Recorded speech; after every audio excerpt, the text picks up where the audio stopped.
Good evening. We're sisters who love to explore True crime, cryptids, ghosties, haunted locations, conspiracy theories and all creepy, scary, spooky things. with a bit of dark humor. Hosted by Sarah, and Melissa, join us as we take a trip to the dark side. because sometimes dead is better. Welcome to Necromancy. Bitch, what's up? Oh my God. Yo, I just ate the best dinner that I've had in a very long time. Yeah, I know it looked fucking good. Oh my God. It looked like a little bit of a heart attack, though. Kinda. Yeah. Lots of cream and cheese. Yeah, bitch. That's what I'm Shredded fucking talking chicken. about. Oh my God. It was just so good. I outdid myself. Yeah. So I'm full of shit right now. Yeah, full of shit or full as shit? As shit, but I'm probably full of Both. shit too. Yeah.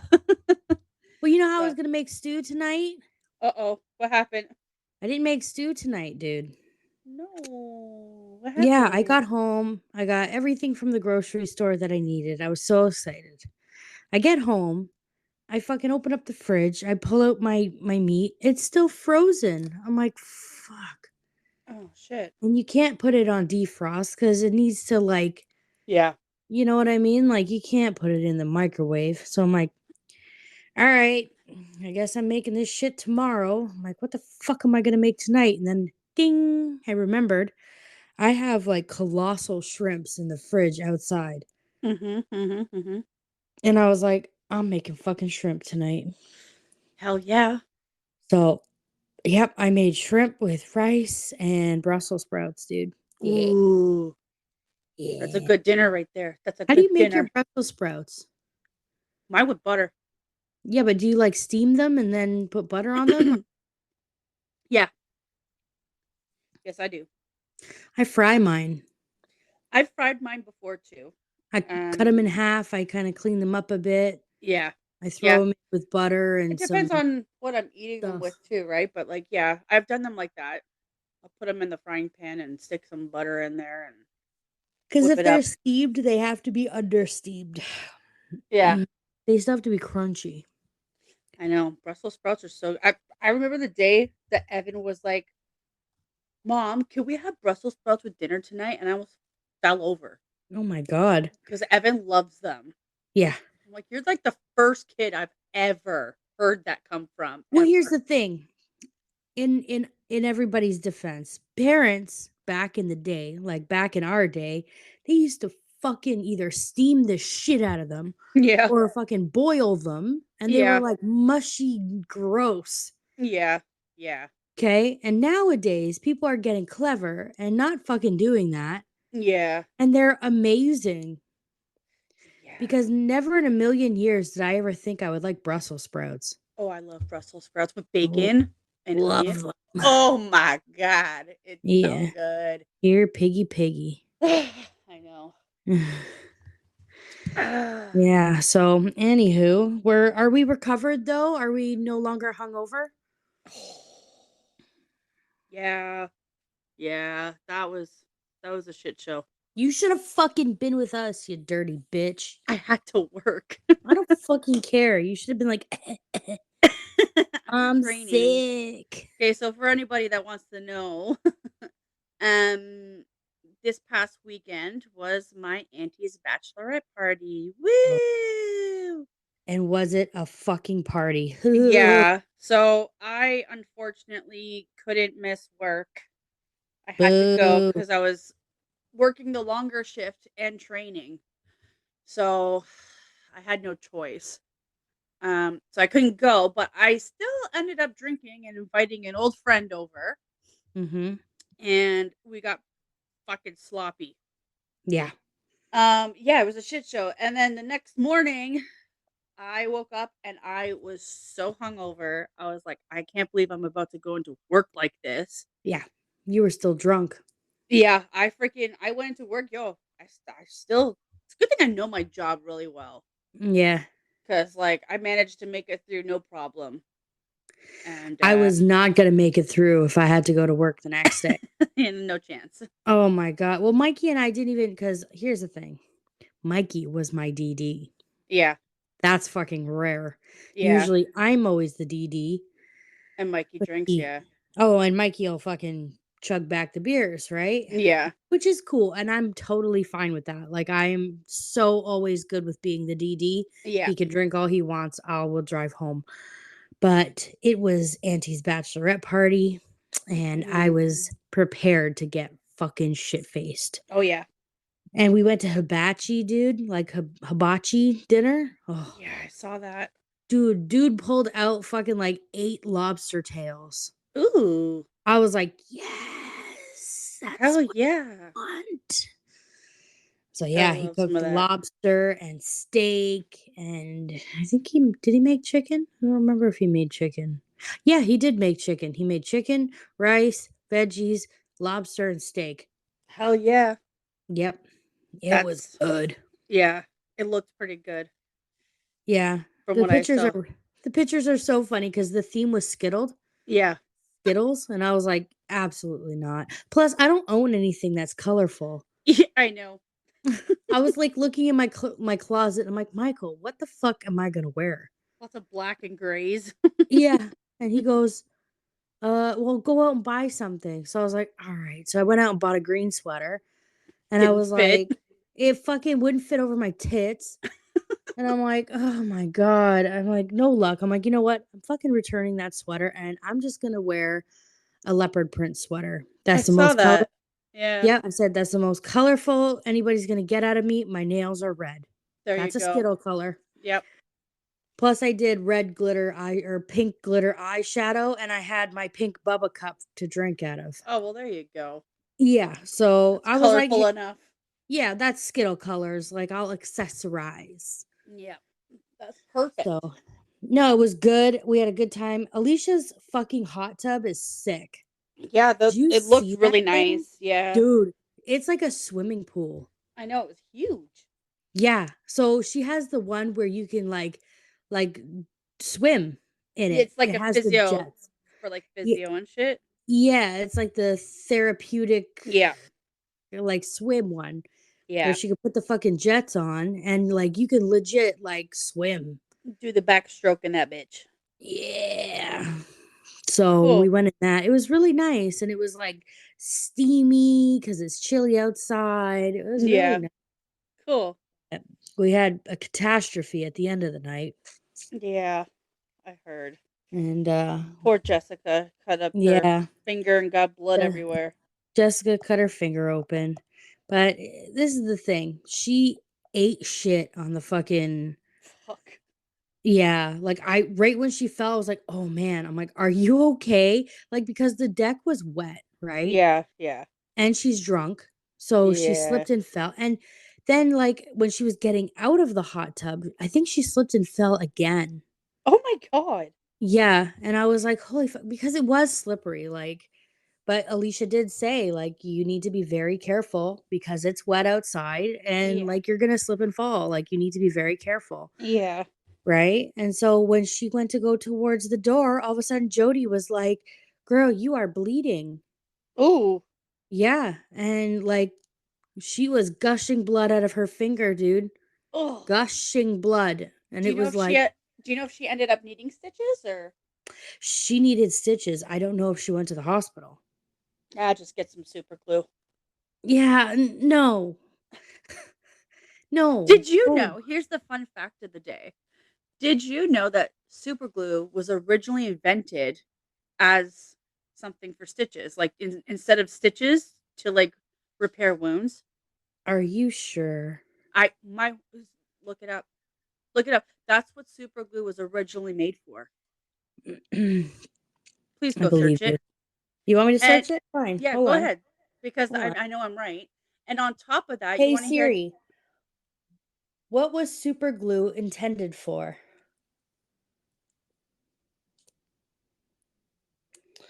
All right. And where is it? Here, let's see. Let's see how World War II led to the invention of superglue. Superglue, blah blah blah blah blah, da da da da da. Rubber bands, random keys. Okay, too sticky for the army. I don't know. I don't see it here. Oh, look, it's Here's a fun thing. It says, imagine getting crazy glue anywhere near your eye. Ugh. I've had super glue in my eye. Yeah. Ugh. Yeah, it was bad. Yeah. No, thank you. Hold on. I'm gonna Google. Was super glue invented for wounds? The first one to come up. All right. Thanks to Cover's invention, medics were able to spray super glue directly on the skin to stop bleeding until the patient could make it to the hospital for treatment. Mm-hmm. Awesome. That's pretty fucking cool. And did you know that bubble wrap was originally made for fancy wallpaper? Ew. That was its original idea behind the invention of bubble wrap, was to be Ugh. for fancy wallpaper. That is not fancy wallpaper. I would never. No, well, you have to keep in mind, like, this is decades ago, right? What, like the fucking 30s, 40s, Let me 50s, maybe? The 50s was a spunky time. Yeah. Oh my god, dude. I'm fucking. What a week I'm gonna work. In 1957. Oh, see, I told you the 50s, spunky. Yeah. Yeah. Do you know that I work Monday to Friday this week? Ooh, you poor thing. And then I have the weekend off. And then 3 days, and I'm Out of here. sailing away. Yeah. Well, you do Oh. that. I gotta start getting my kid packed. Yeah, get him fucking packed. Write me a note. Yeah, I'm gonna do all that. Don't worry. Get all the shit together that you got to get together for him. Mm-hmm. I will. And yeah, so oh god, I'm like ready. I'm ready fucking right now. I'm ready, and I'm not even going. Well, so what are we talking about today? Okay. So this episode is a doozy. Oh, This one I've actually been quite, I want to say interested, but I've watched a lot and read do quite I a know bit. what you're talking about today? Mr. Richard Kuklinski. Oh yeah. So Fucking better Ice known Man. as Iceman. Yeah. Yeah. Fuck yeah, And doggy. this guy was a whole fucking case. Like, oh my God. So, okay, I'll get into it. So, Richard Leonard Kuklinski was born on April 11th, 1935. Oh. And he was born in Jersey City, New Jersey. Yeah, he's a Jersey boy. Yeah. This guy was massive. Yeah, he was huge. Massive. 6'4". Yeah, he's like an Ed Kemper type. He really is. And even like in the documentaries that I watched about him and stuff, when you see them walking down the hall in the prison, when they're Yeah. bringing him to an interview room, the size of him next to the officer he's walking with, I'm like, oh my God, he looks Yeah. like a giant. He's a fucking unit of a man. Oh yeah. Oh yeah. So, okay. So his convictions was 5 counts of murder. Only 5? Mm-hmm. Holy shit. And he got 4 consecutive life sentences. Yeah. So, children has had 5, 2 sons from his first marriage, 2 daughters, and 1 son from the second marriage. Wow. 5 kids. Apparently, like, he was a big family guy too. Like, yeah, I saw his interview where he said that was the only thing he regretted hurting. Was his family? Yeah. Yeah. Yeah. So, okay, I'm going to start off reading. So, Richard Leonard Kuklinski was born April 11th, 1935, died March 5th, 2006. Yeah. also known as the Iceman, was an American criminal and convicted murderer. Kuklinski was engaged in criminal activities for most of his adult life. He ran a burglary ring and distributed pirated pornography. He committed at least 5 murders between 1980 and 84. Prosecutors described him as killing for profit. Richard lived with his wife and children in New Jersey, a suburb of Dumont. They knew him as a loving father and husband, although one who always had a violent temper. Mm-hmm. They stated that they were unaware of his crimes, which I definitely believe. He was nicknamed Iceman by authorities after they discovered that he had frozen the body of one of his victims in an attempt to disguise the time of death. Fuck, eh? Which was smart back then. That is fucking clever. Yeah. I'll give it to him. It's pretty fucking clever. Yeah. Even for like back then, I was like, oh shit. What year was that? In the 70s, right? 80s. 80s. Mm. Yeah. Okay, so Richard's modus operandi was to lure men to Motive. His motive, yeah. Yeah. Say that again. Modus operandi. Operandi. Okay, you know what? You know I can't pronounce shit. The fuck? Listen, I'm gonna mispronounce a lot of this, so please get used to it. Operandi, operandi. Mm-hmm. His MO. His Yep. MO. His MO. Yeah. Was to lure men to clandestine meetings with the promise of lucrative business deals. What did you say? Clandestine? You know what? Clandestine? Uh-huh. That one. I fucking love you. Sarah, Google pronounce.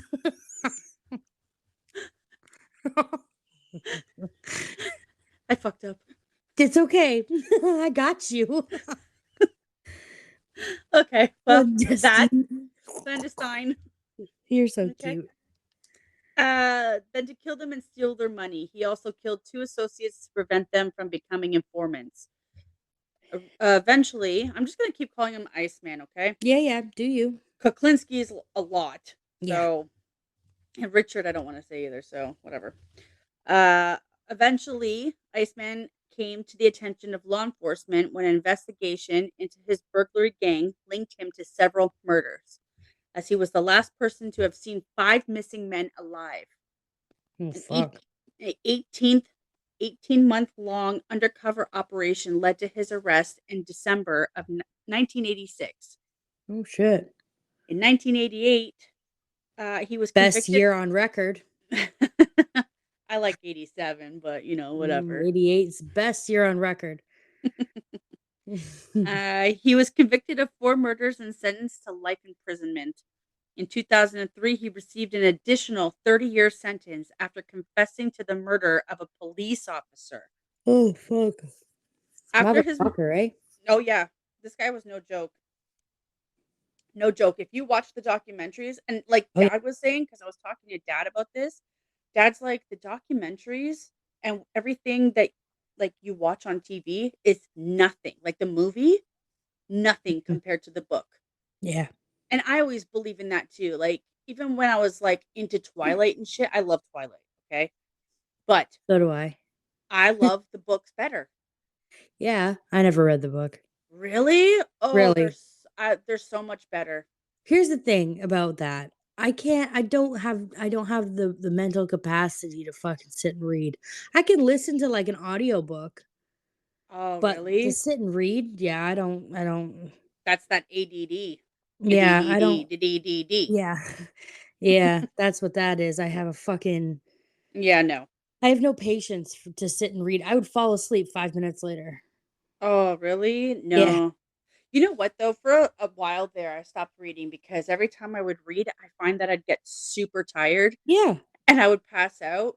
But I've been reading a little bit more lately. And, I loved reading. I read full, novels and chronicles and stuff. So. Yeah, no. I always found that the books were better, though. Yeah, when you read the book, one of the only books that I ever really read, well, there's two, Elvis and Me and Catcher in the Rye. Ooh, yeah. That was for school, wasn't it? It was, and I didn't even fucking read it really. I just follow along to what the teacher was saying. So you can't say that you read 2 books if you didn't even read But I it. did. I read along as the teacher was reading. Okay. So Alright, I guess that kinda counts. it does. Kinda, sorta. I know Definitely. Elvis and Me would definitely catch your attention, so I believe that. That's one of my favorite movies of all time. Yeah, how did you find the comparison between the book and the movie, though? It was good. There were certain things that they missed in the movie, but Yeah, and they do you that know, with a lot of the movies, like well, Twilight, they missed a lot. There was a well, lot of things yeah. that I read and I was like, "No fucking way. Okay, But that's but very here's the different." thing about that. Think about how they have to put if you look at like an audiobook, okay? Yeah, Like I have the Elvis audiobook as well. Okay? And it's yeah, like 8 hours long. yeah, Okay, so they're gonna have to cut some of it out, yeah, right? To put into a 2, 3 hour movie. Elvis yeah. and Me is three No, no hours long, yeah, right? no, I understand that. So that's the only thing is there's little things, not a lot, but and then this new Priscilla movie that came out, it was trash. I It know, I was fucking trash. remember you were I telling was me. I waited 2 fucking years for that, and it was Yeah, horrible, and I was very disappointed, I but bet. I'll stick to the '88 version. Yeah, I like that one too. Me too, it So, reminds me of mom. yeah, me too. And you know what else it reminds me of? What? The Wizard of Oz. Really? Well, yeah, don't you remember the tape that mom used to play? Elvis and Me and the Wizard of Oz was right after. Oh, that's right. That's Yeah, right. so Yeah, that's true. whenever I'm watching Elvis and Me, I think of the Wizard of Oz. Yeah. Shit, eh? Yeah, crazy. Alright, proceed. Let's continue. Okay, so after his murder convictions, Iceman gave interviews to writers, prosecutors, criminologists, and psychiatrists. He claimed to have murdered anywhere from 1 to 200 men, Fuck, eh? often in gruesome fashion. Yeah. And he really did. Like, there was some shit he was saying, and I was like, wow. Oh, yeah. He, like, really messed around with, like, just how can I kill this person? I wonder how long this would take to kill this person Yeah, or like cyanide. yeah. He did That's like a spray. So he would say that he would go to like the club and stuff and act like he's going out to dance and everything and go out dance next to the person that he had a mark on and pretend to sneeze and spray in his face and then that walk that away and he would die. yeah, I remember him saying that, and he was like and then all of a sudden, that person would just have a heart attack. Yeah. Oh yeah. Ugh. Right. Okay. So none of these additional murders have been corroborated. Iceman also claimed he had worked as a hitman for the mafia. Yeah, Said Roy he DeMeo, right? Yep, he said he participated in several famous mafia killings, including the Jimmy. disappearance and presumed murder of Teamsters president Jimmy Hoffa. Yeah. I think he's a fucking liar, I but think so too, but you never know. yeah. You ever watch The Irishman? I might have. I don't It's on remember. Netflix. It's with, Robert De Niro, Al Pacino, I think Joe Pesci's in it. Okay. It's really fucking good, but it's about that. Oh, is it? About the Okay. murder of Hoffa because the guy what was his name? Something Sherman or something? Oh, I The don't. guy, the Irishman, he wasn't allowed to be a made man because he was Irish.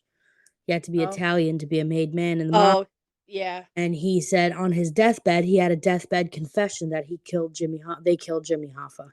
Yeah. Yeah. Yeah. So Okay. Um okay, so law enforcement and organized crime experts have expressed skepticism about Iceman's claimed mafia ties. He was the subject of 3 HBO documentaries aired in 92, 2001, and 2003. so good too. Yeah, several biographies and a 2012 feature film, The Iceman, which is what I watched You did watch it? What'd you think of so it? long ago. It was so good. Was it? I don't know. I couldn't really get into it. Like I started Really? watching it. Oh, I Yeah, really maybe I liked need to it. try it again. I really did like it. I liked that one.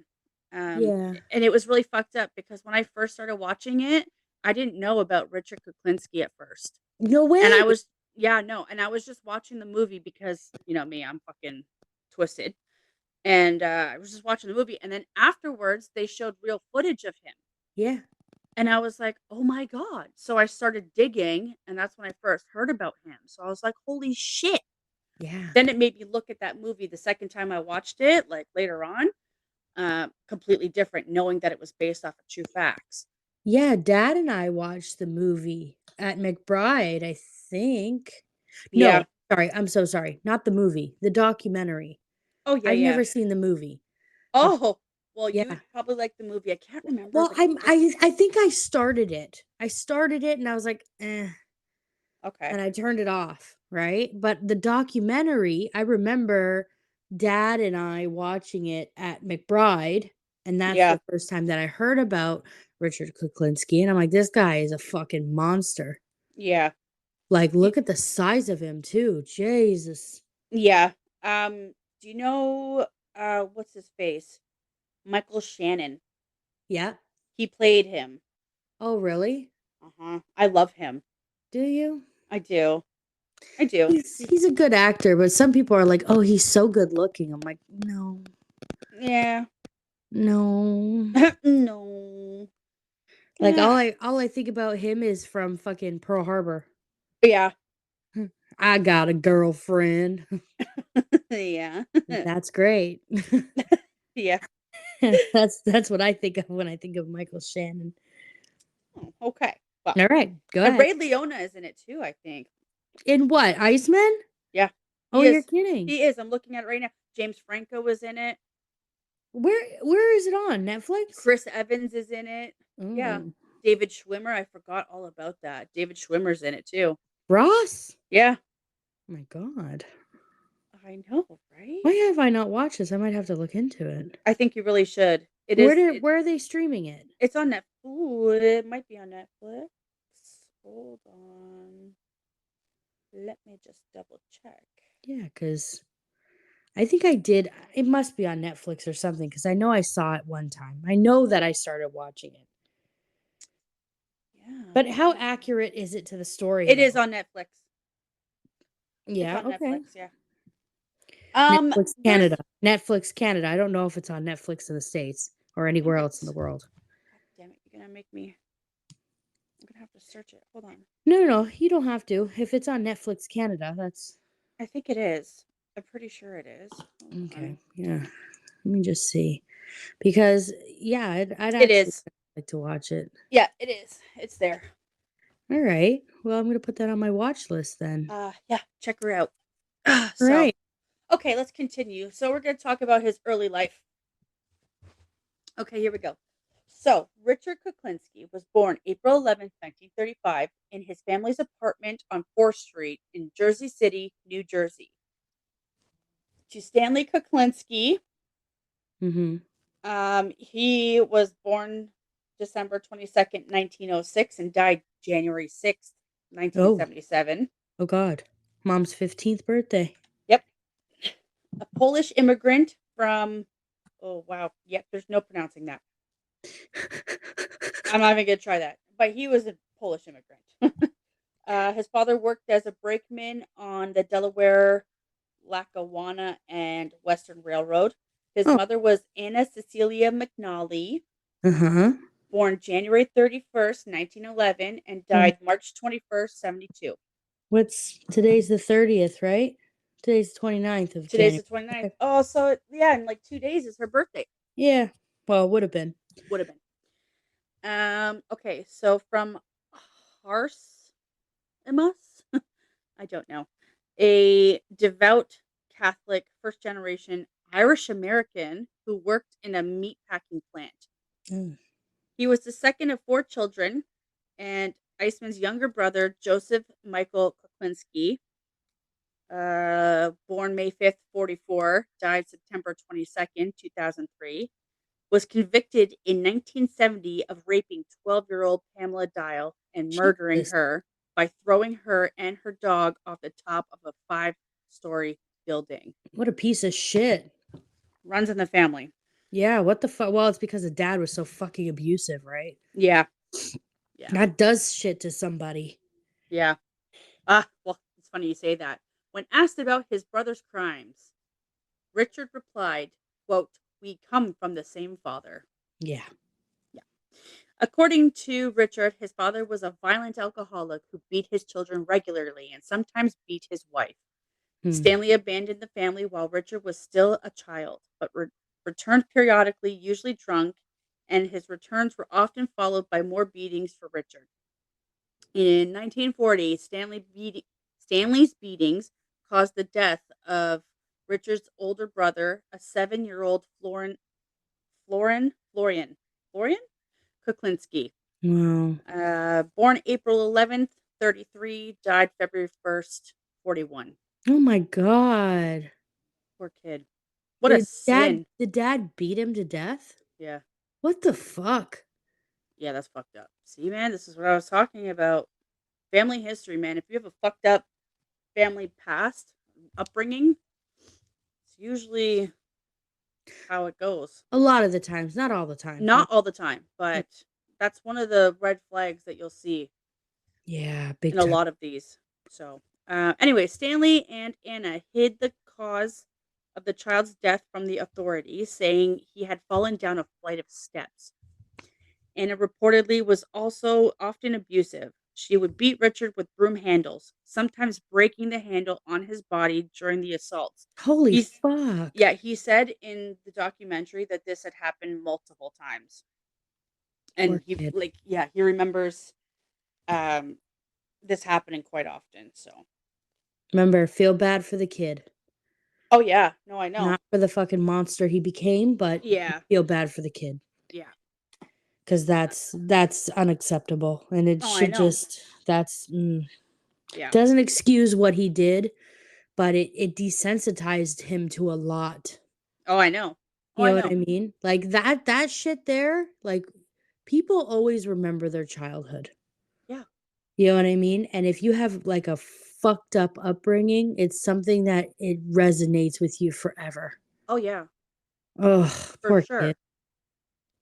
So he recalled an incident during his preteen years when his mother attempted to kill his father with a kitchen knife. Jesus Christ. Anna was a zealous Catholic and believed that stern discipline should be accompanied by a strict religious upbringing. Yep, there's the R word. Anyway, so You Richard mean was the C word? mhm. Yes, that one. Cult. So I know what I know what you meant. Okay. I So thought you meant Richard, he the was other C word. the other, yeah. So he was raised in the Roman Catholic church Mhm. and served as an altar boy. Richard later Mm. rejected Catholicism and He was regarded an his altar boy? yeah. Does he ever report getting diddled by the priest? Oh my God, Melissa, Well, Jesus Christ, I don't think so. maybe he was too ashamed of that. Probably. You have to Again, keep feel in bad. mind he was a big boy. I'm pretty sure he didn't just fucking Yeah, he had fucking a lot of. He was very fluffy. yeah. Oh yeah. The Yeah. priest loved the fucking fluffy ones. Dear God, More cushion for the pushing. what is wrong with you? What? He's going to hell. We're both going to hell. Hell's where the fun stuff happens. I'll see you down there, bitch. Nothing fucking fun happens up north. All the No. fun stuff happens down south. I'm So, just kidding. Go ahead. but you're not really. So, anyways, Yeah. Richard later rejected Catholicism and regarded his mother as a cancer who destroyed everything she touched. Yep, sounds about right. Yeah. Richard's first wife, Linda, was 9 years his senior. All right. So they had two sons, Richard Jr. and David. While working for a trucking company, he met Barbara Pedri- Pe- Pedrici. Mm-hmm. Yep, sounds right. Go ahead. Yep. A secretary at the same firm. Richard and Linda divorced, and he married Barbara in September of 61 and All had right. two daughters, Merrick and Kristen, and a son, Dwayne. Barbara described his behavior as alternating between good Richie and bad Richie. Good Mhm. Richie was a hardworking provider and an affectionate father and loving husband who enjoyed time with his family. Mhm. Barbara remembered that when Merrick became seriously ill soon after she was born, Richard stayed up night after night to care for her. Aw. In contrast, Bad Richie, who would appear at irregular intervals, sometimes one day after another, other times not appearing for months, was prone to unpredictable fits of rage, Yeah. smashing furniture and being violent to his family. Yeah. Yeah. During these periods, he was physically abusive to his wife. Yeah. He broke her nose 3 times and once tried to run her over with his car. What a piece of shit. What a dick. His abuse also caused her to have several miscarriages. Oh, fuck. Yeah, what a fucking asshole. That's not cool. No. He Do was you hear my emotional. dog scratching at the door? I Do you do hear it? not. Okay, good. If you guys hear it, that's just Xena scratching at my door vigorously. Mama! I'm Mama! not fucking letting her in. She just wants to see if you'll, like, be her slave girl and I open the know, and I'm door. fucking And I then, closed and locked the door. and then she won't even want to come in. She'll just want right back out. I know that fucking bitch. It's because she knows that you're her slave. I know, so I'm like resisting the urge to get up and go open the door. You're going to do it eventually, No, I'm not. guaranteed. I'm not. I just Okay. if anybody hears scratching, it's Xena at the door. Either that or you're going to text Mikey to come open the door. I was just about to do that. I was just gonna text Mikey and say, "Come get your daughter." Do I know you or do I know you? You don't know me for shit. Yo, that's hilarious. That's pretty fucking Because funny. that's something I would do too. Like, fuck, I'm trying to like kind of keep my voice down a little bit because she's pretty deaf. Yeah, no, yeah. Eventually, she'll just think that I'm not here and she'll go away, but she can smell me for sure. Mm-hmm. All right, so Oh, that's so good. Sorry. oh I my just god, bought peppermint. I bought peppermint tea. I ran out of peppermint tea like 2 weeks ago, yeah. and I've been jonesing for peppermint tea. And I Oh. finally remembered to grab some today, so I'm having like the best tea of my life. Do you put honey in yours? I put this stuff called Bana. It's like cane sugar. Oh It's yeah, the stuff natural. Dad got from Florida. It's so good. Yeah, I like that stuff too. I won't even like if I make peppermint tea at work when I'm at work and I don't have the Bana, I use sugar and Mhm. I can't stand it. I Yeah. don't like it. I've even tried like honey I can deal with. Honey is fine. Try But agave. what's that? It's like a type. It's exactly like the manna stuff, but it's like a. It's from the agave plant. It's like the same plant that they make tequila from. Oh, okay. It's pretty Okay. good. Like that's what Liz was using for a while that I tried at her place. It was pretty good. Okay. I like honey in my tea. I like honey too. Like when I go Unless to it's orange pico, then I'll have sugar and milk. Oh yeah, I don't put any milk in it. I literally just put the sweetener in and that's it. Yeah, but I with orange pico, Okay. I sacrifice my bowels for it Oh, because yeah. yeah, because it's delicious. Yeah, it's delicious, but I can't leave home if I had a tea. I can't drink anything with caffeine in it. So Yeah. peppermint tea, like we've become besties. Yeah. Do you ever drink like the cold teas? Nope. They're pretty Anything with fucking caffeine in good. it. I Mine can't. doesn't have caffeine. The cold ones? The cold one that You I know drink. that tea usually has more caffeine than fucking coffee? I know. That's why mom was so fucking addicted. Oh yeah. Yeah. Where the fuck did I leave off? Did I make you lose your spot? Oh, you bitch. Xena I walked found it. away if it makes you feel any better. It's justified. Okay. Okay, here we go. I found it. All right, ready? Yep. He was emotionally abusive towards his children, but according to Barbara, never laid a hand on them because she threatened to kill him if he did. All right, Barbara. I would too. Merrick Fucking said that right. he once killed her dog right in front. Oh, to punish her for coming home late, he killed her dog in front of her. Yeah, I'd kill him. That'd be it. Yeah. Nope, nope, nope, nope, nope, nope. That's a whole Yeah. lot of nope. Yeah. Barbara said that she had once told Richard She wanted to see other people. He responded by silently jabbing her from behind with a hunting knife, so sharp. Apparently, I can't talk. So sharp she did not even feel the blade go in. He told her Oh, that she belonged to him and that if she tried to leave, he would kill her entire family. Jesus Christ. Yeah, when Barbara began screaming at him in anger, he throttled her into unconsciousness. Merrick also remembered a number of road rage incidents involving her father. Richard's family and Dumont, New Jersey neighbors were unaware of his activities and instead believed he was a successful businessman.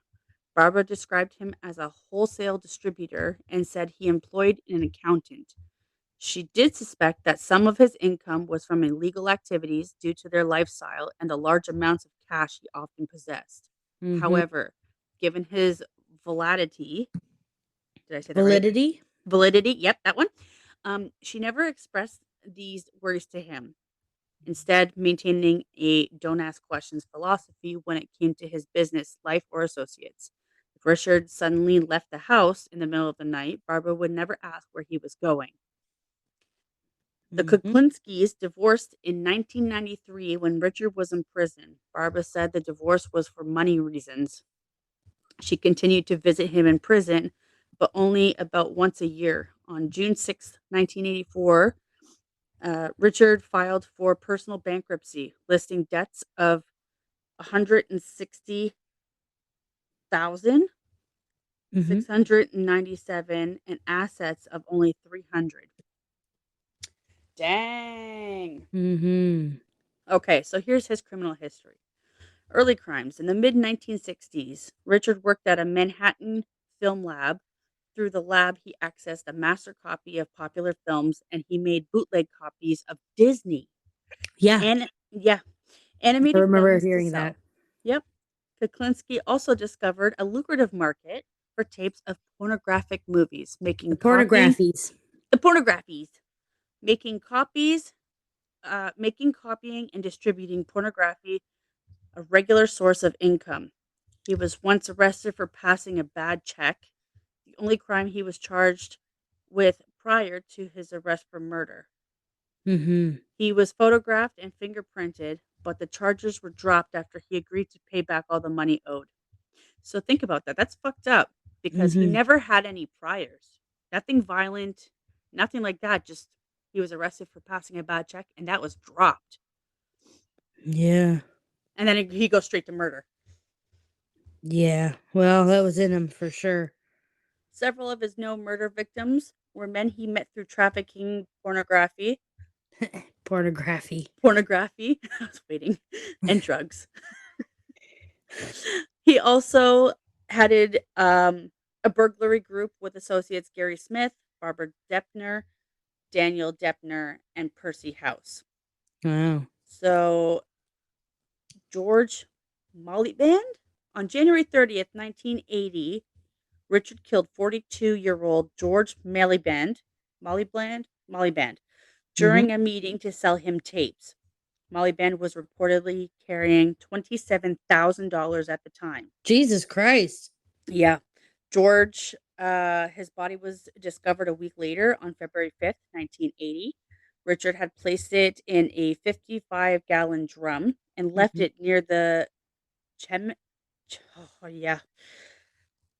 Chemetex chemical plant in Jersey City. He cut the tendons of Maliband's leg in Oh, order God. to fit the corpse into the barrel. Oh. This was the first murder linked to Richard. Didn't Bland, he, but didn't he with that one, okay? He left it behind this plant and then he kept going back periodically to see if it was still there. yes, he did Yeah. that also by a restaurant. Yeah. One of So them he this, did that and then one day it was just gone. yeah, and nothing ever. And he was watching the news like crazy. But every time he went to this restaurant or bar or whatever it was, um, that bin was the barrel was still there. And God. then all of a sudden, one day it's gone and nothing came up in the news about it.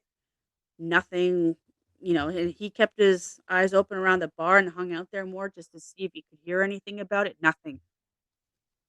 Nothing. So he said that was fucked up Wow. because he was expecting to hear that they found a body, but Mm-hmm. nothing was said about it. So That's crazy, bro. yeah, yeah, What the fuck? Like, now that makes you think, right? Like when you're like downtown Toronto and you're going like behind buildings or whatever, and you see like a random yeah. There drum. could be a You're body in there. Ugh. That's so fucked up, eh?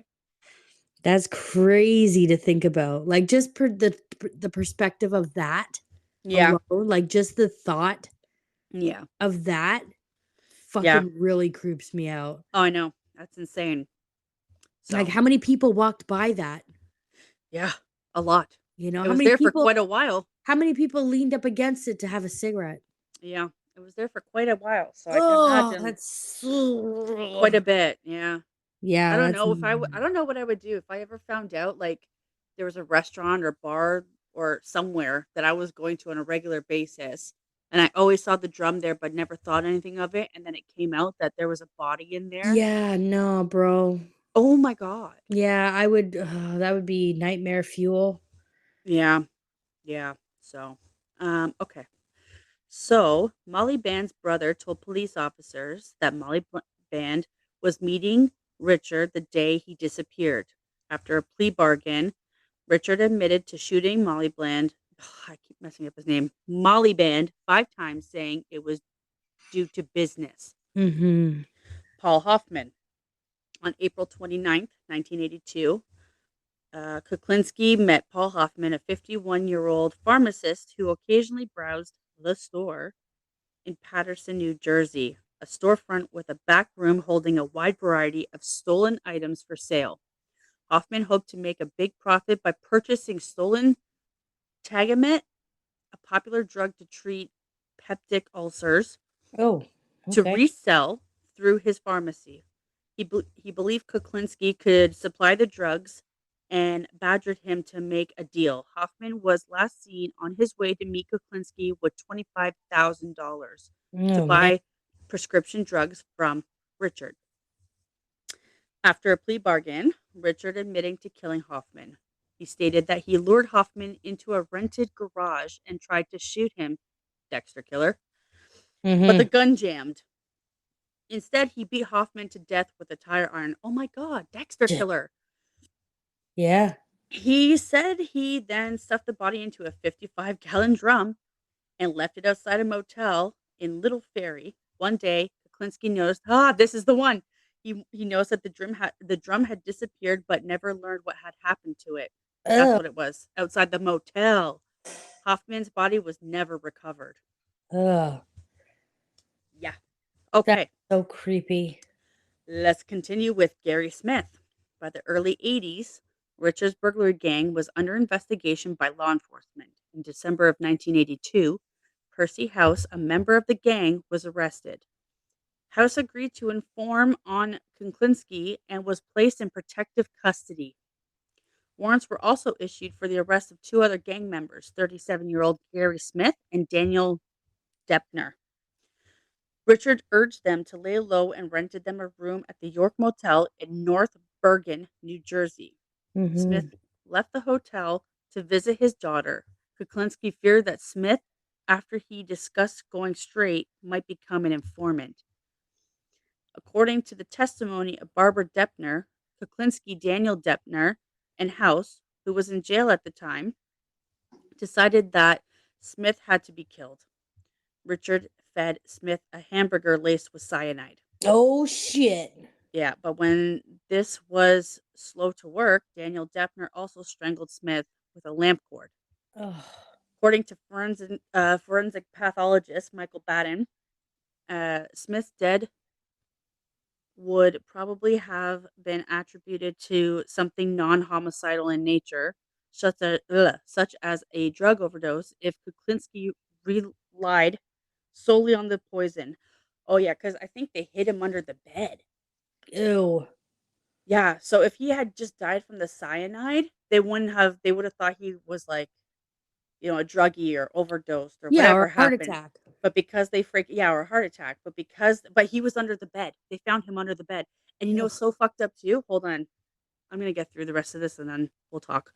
If Kuklinski relied solely on the poison, however, the ligature mark around Smith's neck and the fact that the body had been deliberately hidden proved to investigators that he was murdered. After Barbara Deppner did not return with a car to move Smith's body, Richard and Daniel Deppner placed it in between the mattress and box spring. Oh my God.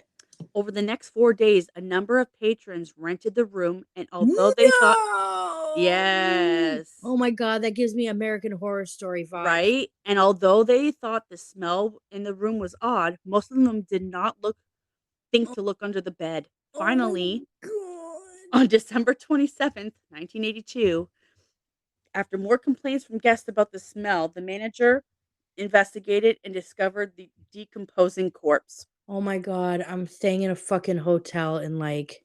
I know. You're welcome. No. Now I'm gonna check under each bed. Yeah, dude. I know, because in the documentary, it said that there had been at least 7 to 8 people that had rented the room. No. Yeah. It said something like that, and they all slept over top of the fucking corpse. Oh my God, no, that's so fucked up. Could you imagine No. what they felt like after finding out No. that that's what the smell was? Dude, Oh you know my God. You know what that reminds me of? Okay. What? Fucking nightmare. Nightmare, okay? The Cecil Hotel, Elisa Lam.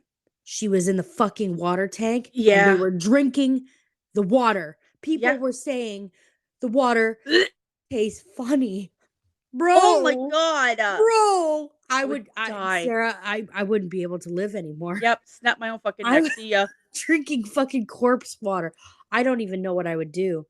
Oh my God. I would implode. Like, Yeah. I would just explode or implode or whatever. Just be a whole combustion.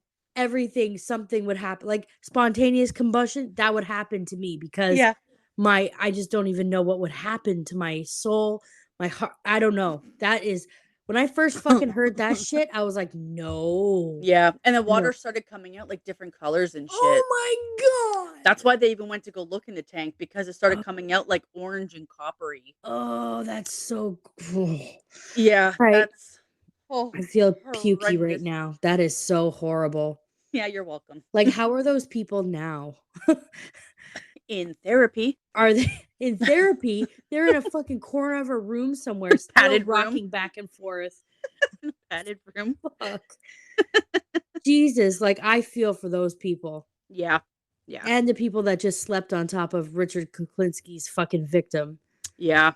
Like, oh my God. He was also horrific. he was also part of the crime family.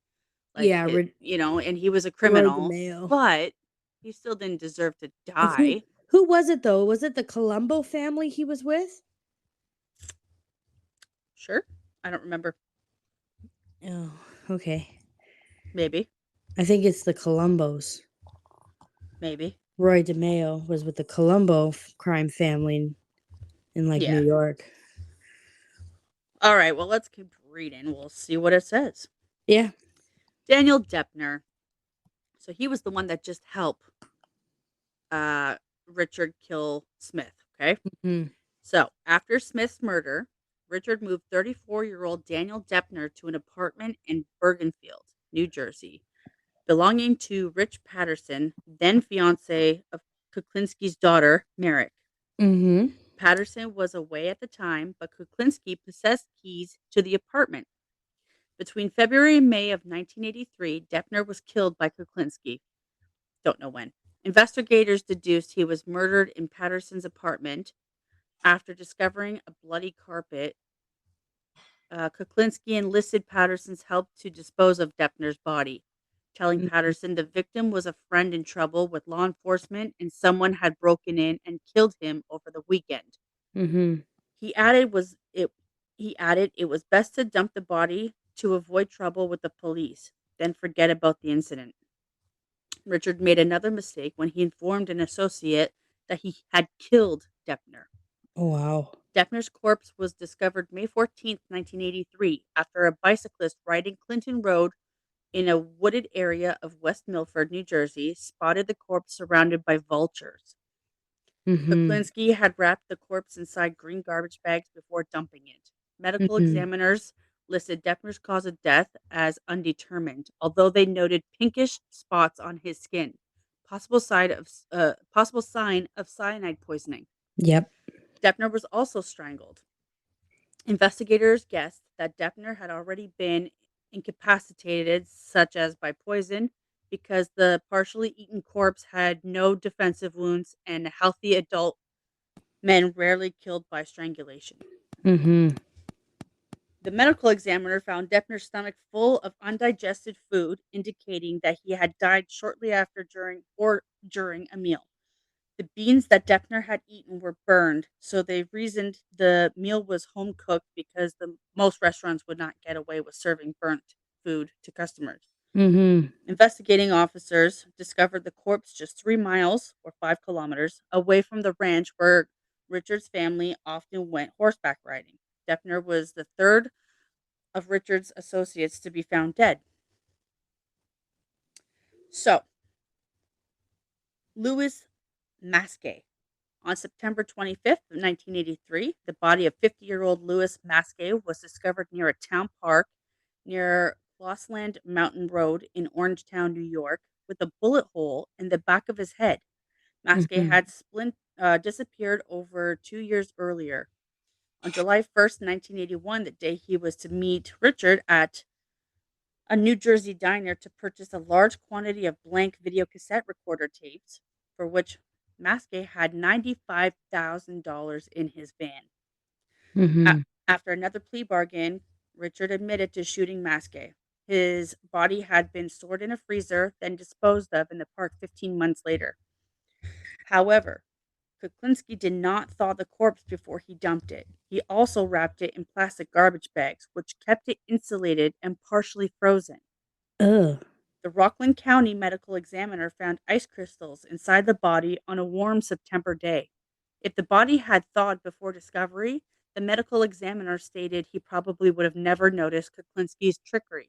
Yep. He just got too eager to toss him. So, investigators realized Masquet was wearing the clothes his wife and son said he was wearing the day he disappeared. The discovery that Kuklinski froze Masquet's corpse encountered law enforcement officers to nickname him Ice Man, a nickname frequently used in headlines. Mm-hmm. Okay, so, and it is Gambino. Yeah, it's the Gambino crime family. Yeah. Okay, so additional victims. I'll go through this. Okay, so in various interviews, Kuklinski claimed to have murdered around 200 people.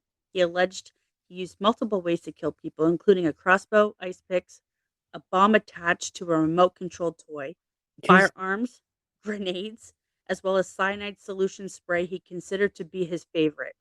Yeah. He said he committed his first murder at 14 and murdered homeless people for practice. What a fucking douchebag. Oh, I know.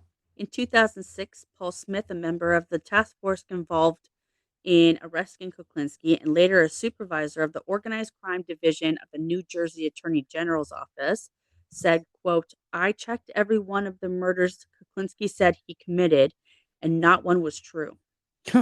He added, authorities throughout the country could not corroborate one case based on the tidbits Kuklinski gave.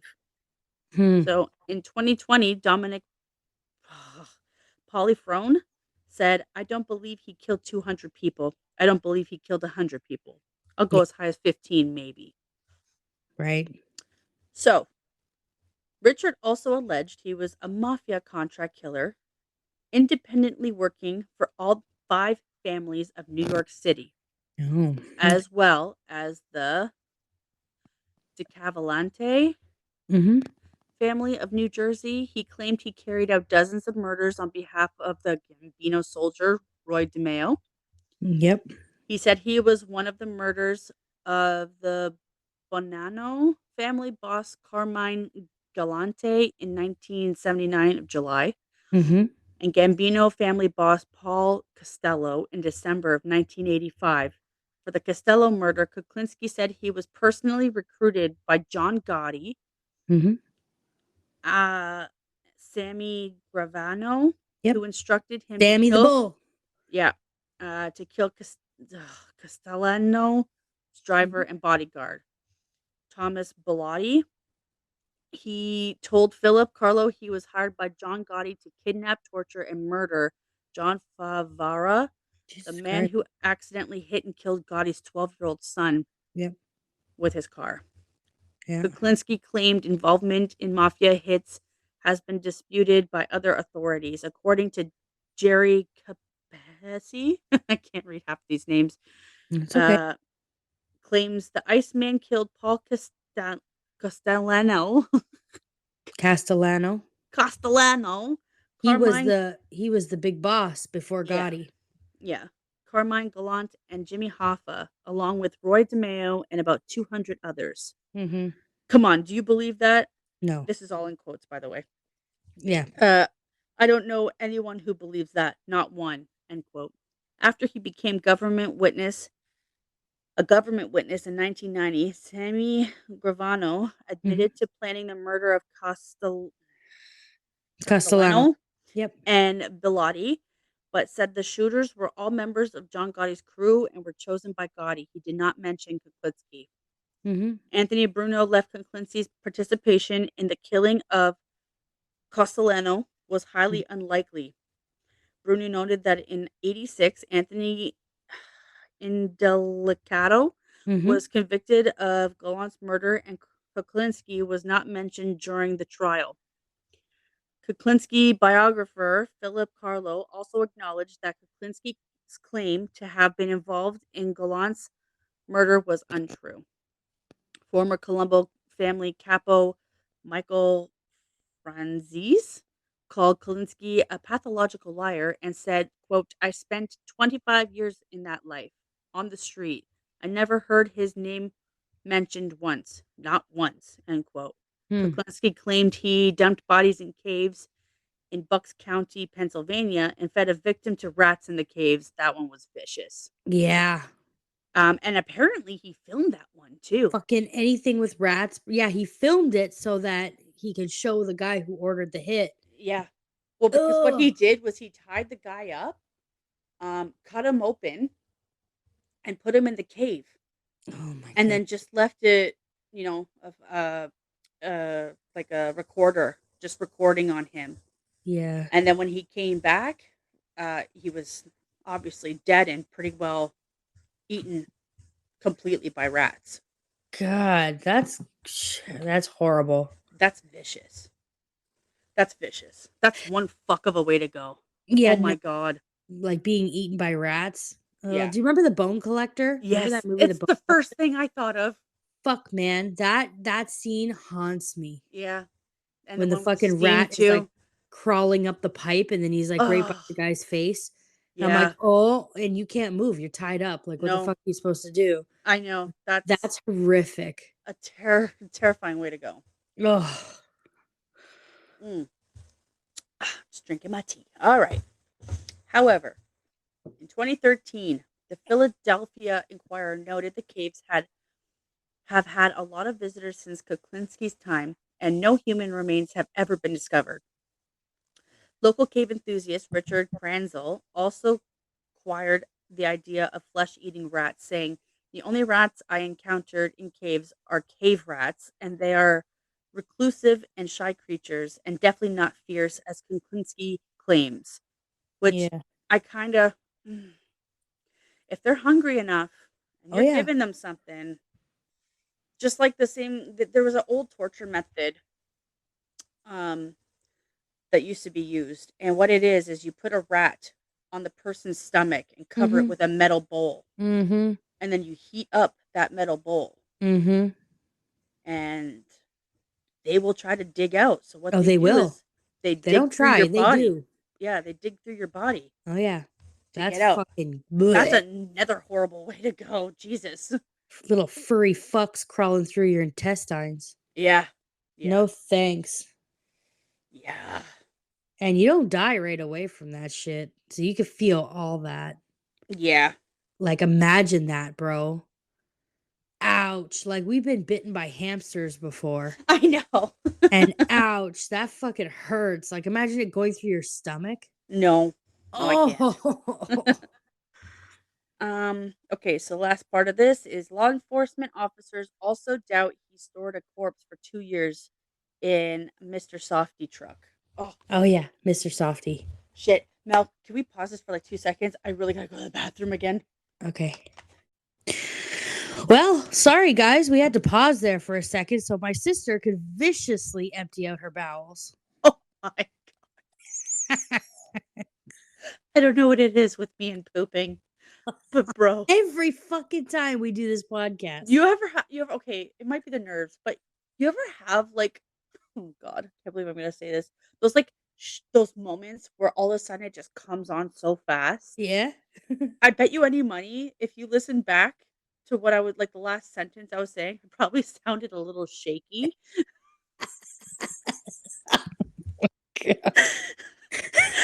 It was like all of a sudden I could feel it in my it was that dinner I made for sure. Cream cheese, All that dude. cheese, all the cheese. I don't care. I regret nothing. It was delicious. So worth it. Well, now it's going to be forever. The sweat. When I tell you I started sweating so bad. I felt like a whole toddler. I almost stripped down sitting on the toilet. Fucking pants off, socks off. Just swinging my legs as I fucking empty my whole last 20 years of life out of my ass. Oh my god. Are you okay? So that happened. I feel like a whole 10 pounds lighter right now. So there's relief. There was relief. Are you feeling okay now? Yeah. Sweats went away. So that was nice. Bro, that came on like so fast. I'm so sorry, guys, for talking about my shit, but that was like a whole everybody's shit. It was a whole experience. Right when you were like, Mel, can we pause for a second? I knew. I was like, oh, she's about to shit.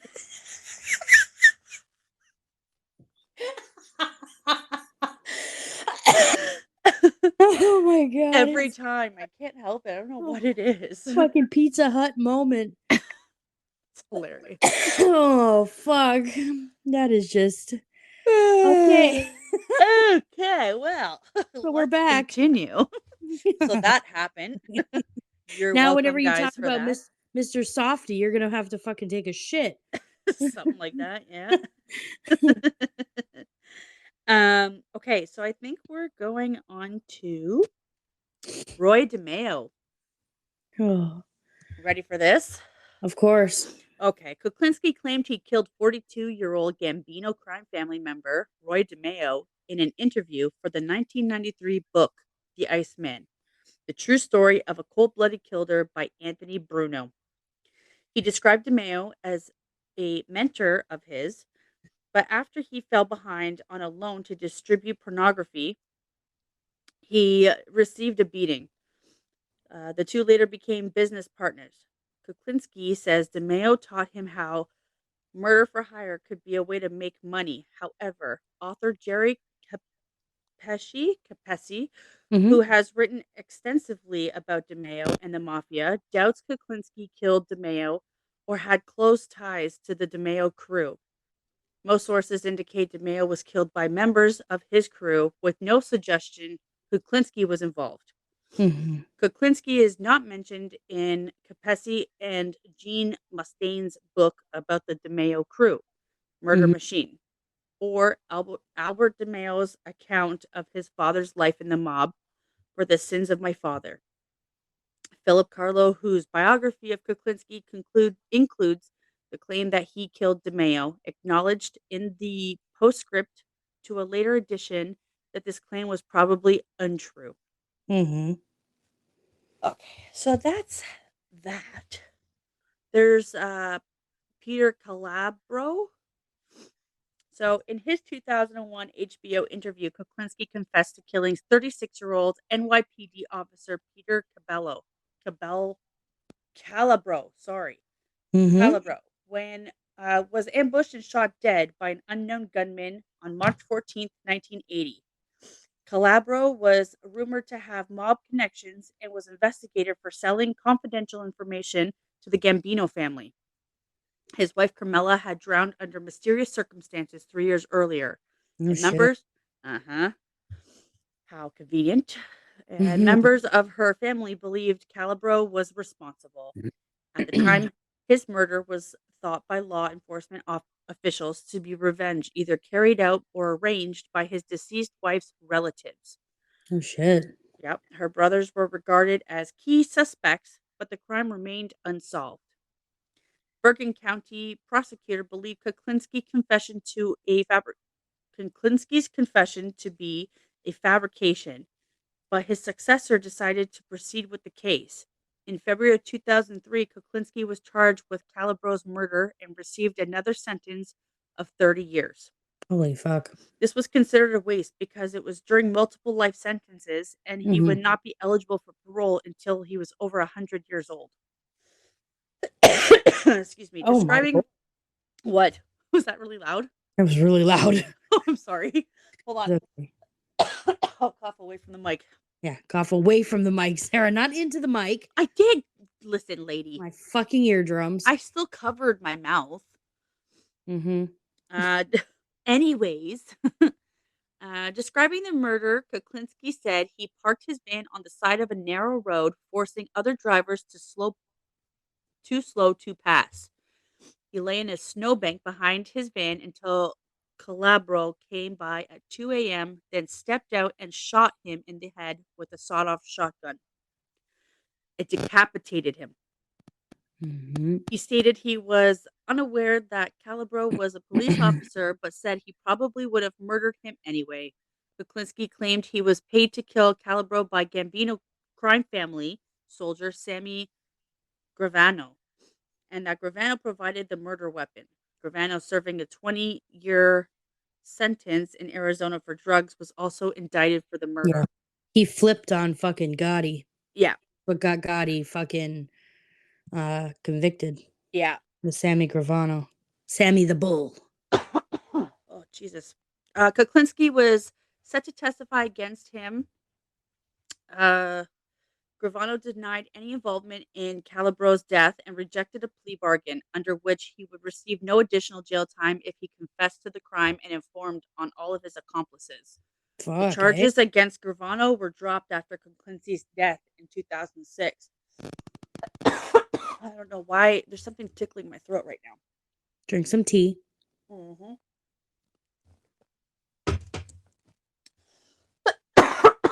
My goodness. Okay. Oh my gosh. It's like on the left side. Weird. Yep. That was me all last week. Yeah, that's fair. That's true. Okay. So now we're on to Jimmy Hoffa. Oh my God. Hold on a second. Let me take another sip. You need a fisherman's friend. This literally just started. Uh-oh. Are you getting the flu? Bro, it's just a little tickle in my throat. Don't start with that shit, dude, please. That's what it started with me, bro. It's the last thing I need. Yeah, started a little fucking tickle. This shit started and I fucked for fucking days. Yeah. I think I'll be all right. All right. Okay, Jimmy Hoffa. So, in his 2001 HBO interview, Secrets of a Mafia Hitman, Richard said he knew who killed 62-year-old former Teamsters Union President Jimmy Hoffa. Kuklinski did not claim any personal involvement in Hoffa's disappearance and presumed murder and did not identify any culprit. However, he later claimed he killed Hoffa. In his account, Kuklinski was part of a 4-man kidnap team. They grabbed Hoffa in Detroit. While they were in the car, Kuklinski killed Hoffa by stabbing him with a large hunting knife. He said he drove Hoffa's corpse from Detroit to a New Jersey junkyard. It was placed in a drum, set on fire, and then buried in the junkyard.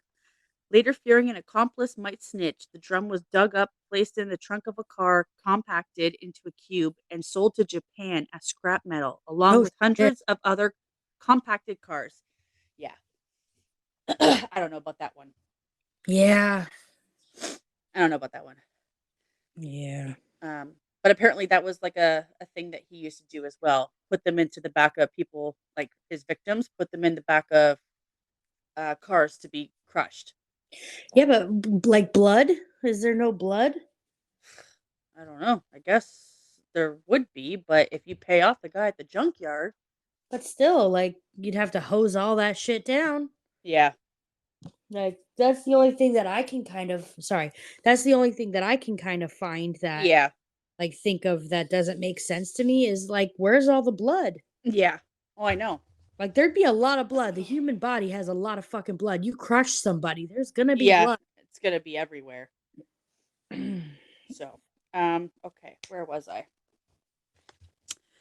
Uh, okay, so Deputy Chief Bob Buccino, who worked on the Kuklinski case, said they took a body from Detroit, where they have one of the biggest lakes in the world, and drove it all the way back to New Jersey. Come on. Buccino Yeah, added, quote, "We didn't believe a lot of things he said," end yeah, quote. Former FBI Special Agent Robert Garrity stated Kuklinski's admission to killing Hoffa was a quote unquote a hoax, yeah, and that Kuklinski was never a suspect in Hoffa's disappearance, adding, quote, "I never heard of him," end quote. Anthony Bruno said he investigated Kuklinski's alleged involvement in Hoffa's disappearance, but felt, quote, the story didn't check out. He opined Kuklinski made the confession to add extra value to his brand and omitted the story from his biography of Kuklinski. hmm. Okay, so now we're just going to get to his investigation and arrest. Mhm. Richard came to the attention of Pat Kane, an officer with the New Jersey State Police, when an informant helped Kane connect him to a gang carrying out burglaries in northern New Jersey. Kane built a file on Kuklinski. Eventually, 5 unsolved homicides, Hoffman, Smith, Deppner, Maskey, and Molly Band were linked to Kuklinski because he was the last person to see each of them alive. Mhm. A joint task force of law enforcement officials titled Operation Ice Man was created between the New Jersey Attorney General's office and the Bureau of Alcohol, Tobacco, and Firearms, or ATF, dedicated to arresting and convicting Kuklinski. The ATF was involved due to Kuklinski's firearm sales. ATF Special Agent Dominic Polyfrone went undercover for 18 months to apprehend Kuklinski. Starting in 1985, Kane and Polyfrone worked with Phil Solimene, a close longtime friend of Kuklinski, to get Polyfrone close to Kuklinski, posing Mhm. as a mafia-connected criminal named Dominic Provenzano. Proposano. Provenzano, yes. Yep. Polyfrone purchased a handgun muffler combination from Kuklinski. In recordings, Kuklinski discussed a corpse he kept in a freezer for 2.5 years. He told Polyfrone he preferred poison, saying, "Why be messy? You do it Yeah. nice and calm." He asked Polyfrone if he could supply him with pure cyanide. Polyfrone told Kuklinski he wanted to hire him for murder of a wealthy Jewish cocaine dealer, and recorded Kuklinski speaking in detail about how he would do it. Kuklinski was also recorded boasting he killed a man by putting cyanide on his hamburger, and of his plans to kill a couple of rats, which is Barbara Deppner and Percy House. Jesus. On December 17th, 1986, Richard met Polyfrone to get cyanide for a planned murder, which was to be an attempt on an undercover police officer. After the recorded conversation with Polyfrone, Kuklinski went for a walk. He tested Polyfrone's purported cyanide on a stray dog. Bastard. This guy can fuck all the way off. He's rotten right now. Mhm. Using a hamburger as bait, and saw it was not poison. Suspicious, Kuklinski decided not to go through with the planned murder and went home instead. He was arrested at a roadblock 2 hours later. Kuklinski's wife was charged for interfering with her husband's arrest.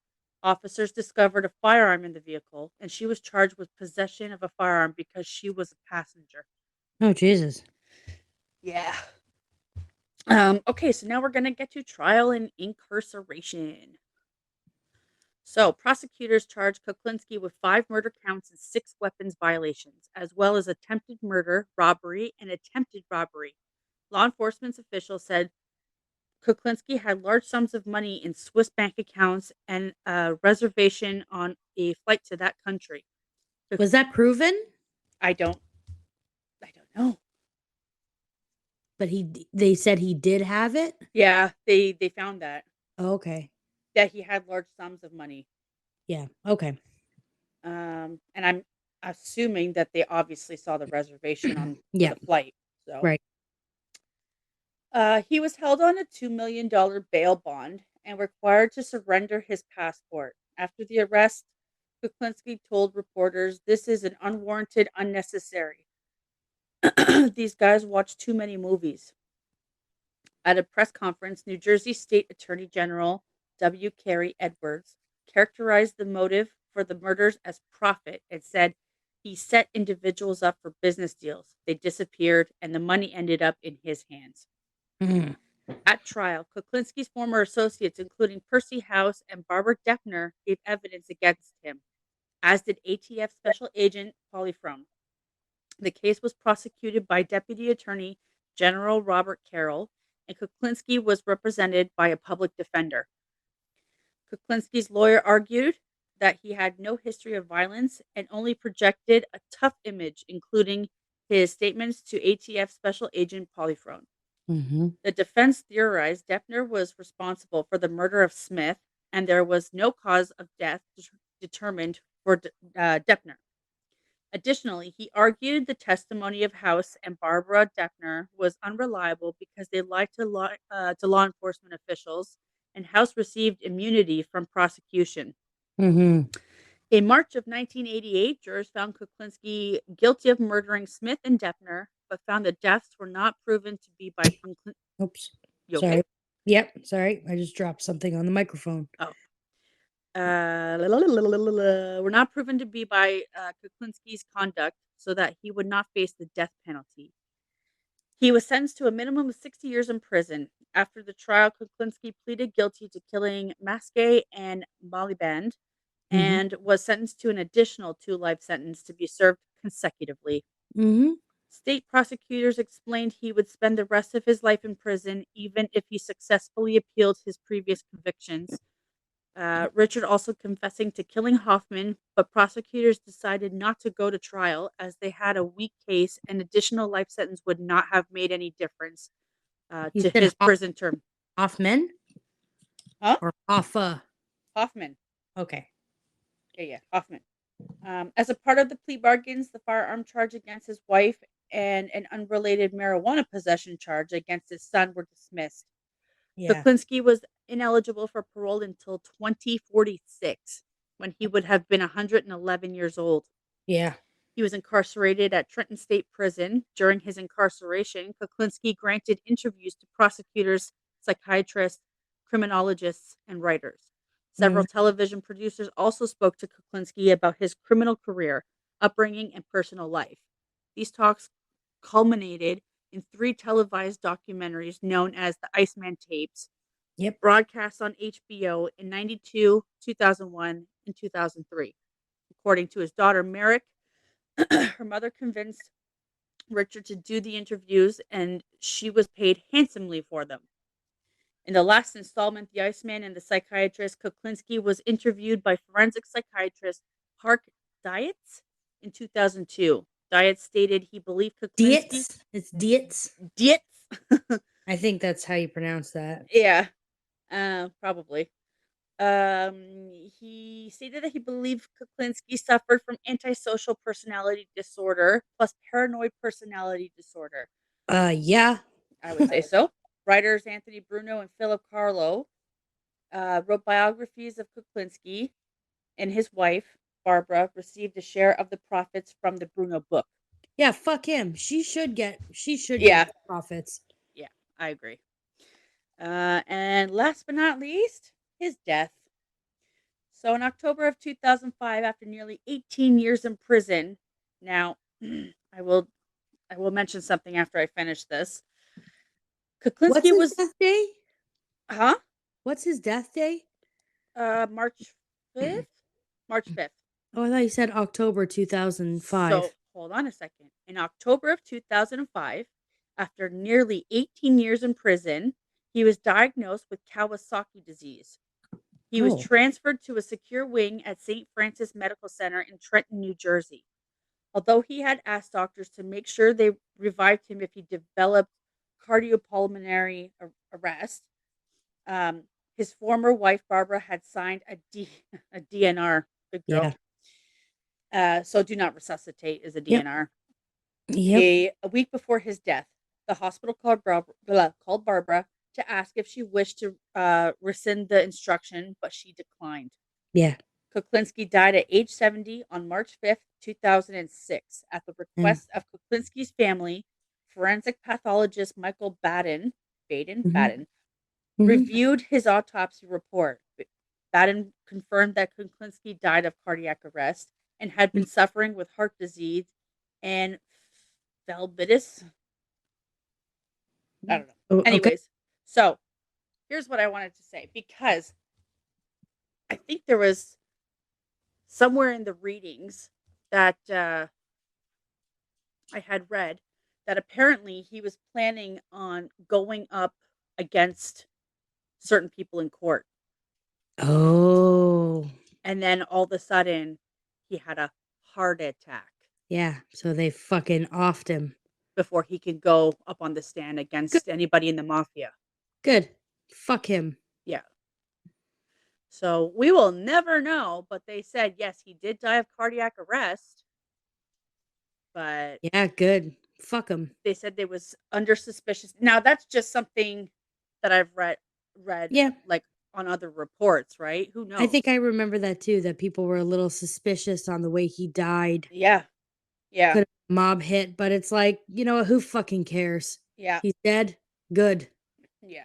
You killed innocent people and fucking animals, you piece of shit. I know. What a sin. Like an innocent little dog that's just looking for food on the street. Yeah. You kill the dog just to test out cyanide, you fucking sick bastard. I know. What a sin. Or like even killing his wife's dog right in front of her. Yeah, that's fucked up. I swear if any man ever did that in front of me. Be a dead man. Yeah. Dead man. So, like, yeah. So, anyways, that's the story of Richard Kuklinski. Yeah. If you're interested, check out the documentaries. Check out the movie. I mean, it's insane. It's insane. Like this guy, he shows no emotion. Yeah. And the way he talks, it's kind of funny because, like, when you see an interview of him talking about this shit, the way he talks and the way, like, his mannerisms, so nonchalant. Yeah. What's his name again? The guy that played him in the movie. Shannon. Michael Shannon. Shannon. He portrays him pretty well, actually. Yeah, I gotta check it out. Yeah, you really do. It is. I liked the movie. And like I said, because I didn't know it was based on true events, the second time I saw it, when I knew it was, I was like, oh my God. How long ago did you watch this movie? Because I remember watching the interviews with him with Dad at McBride. Probably at McBride. You watched that McBride? Probably. What year did that come out? 2012. Oh, well, that was a long time after I watched it. Yeah. Because it came out in 2012, and I believe I watched it pretty soon after. Okay. Yeah, so. Huh, that's fucking interesting. Yeah.